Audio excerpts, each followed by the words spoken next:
Hahawin natin ang mabuting balita sa Ebanghelyo ni San Lucas, Kabanata 9, mga talatang 46 hanggang 50. Noong panahong iyon, nagtalo-talo ang mga alagad kung sino sa kanila ang pinakadakila.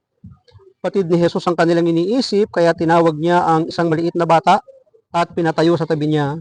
At sinabi niya sa kanila, ang sinumang tumatanggap sa batang ito, alang-alang sa akin ay tumatanggap sa akin. At sinumang tumatanggap sa akin ay tumatanggap sa nagsugo sa akin. Ang pinakaaba sa inyong lahat ay siyang pinakadakila. Sinabi ni Juan, Guro, nakita po namin ang isang taong nagpapalayas ng mga demonyo sa pamamagitan ng pangalan ninyo. Pinagbawalan namin siya sapagkat siya'y hindi natin kasamahan. Ngunit sinabi ni Jesus, huwag ninyo siyang pagbawalan sapagkat ang hindi laban sa atin ay kapanig natin. Pagpalain ng Diyos ang pagkabasa ng kanyang mabuting balita. Sapagkat ang hindi laban sa atin ay kapanig natin. Pinapaalalahanan tayo sa Ebanghelyo ng mahalagang katotohanan sa pananampalataya. Sa ating mga paglalakbay sa buhay pananampalataya, hinaharap natin ang mga hamon at pagdududa ng iba, ngunit ang pagtitiwala sa Diyos ay nagbibigay sa atin ng kapanatagan.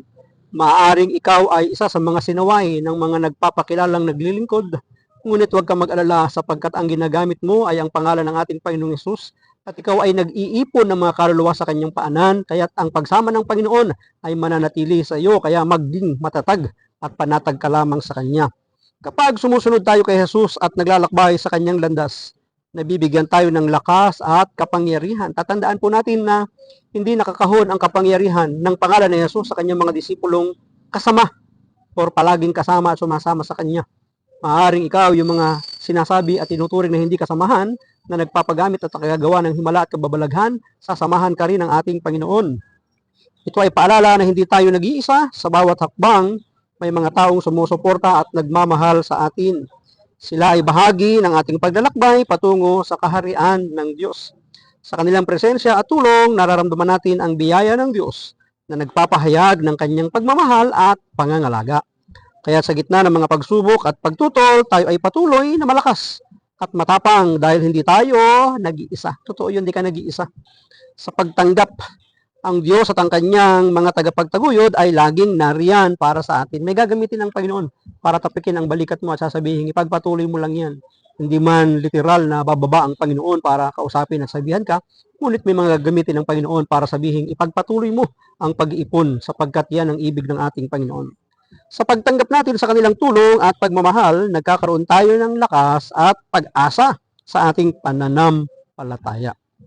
Kaya nga hindi lamang sa pamamagitan ng katikasan at katatagan, nakikita ito at nadarama sa pagiging maunawain at pagpapakumbaba. Kaya nga tayong mga nagpapakilalang ginagamit ng ating Panginoon. Dapat mahaba, malawak yung ating pagkaunawa, pagiging maunawain at pagpapakumbaba. Ito ang pinatunayan ni Jesus. Bakit hindi natin siya kayang matularan? Hindi ba natin siya kayang tularan? Maraming salamat at pagpalain tayo ng ating Panginoon, ng aking lamang palaging sambit. I love you with the love of the Lord. Bye-bye and bye-bye.